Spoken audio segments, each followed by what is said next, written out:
kita keliling-keliling lagi ya teman-teman.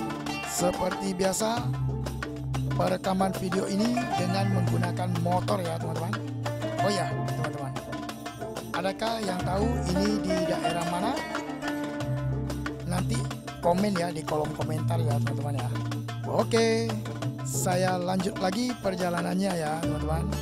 Ikuti saya terus ya teman-teman, agar teman-teman juga mengetahui setiap daerah yang saya kunjungi.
Ya, itulah tadi video singkat tentang perjalanan saya yang saya rekam dengan menggunakan sebuah HP dan motor tentunya.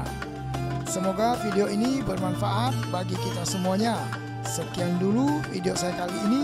Sampai jumpa di video saya yang berikutnya. Oke, see you. Bye.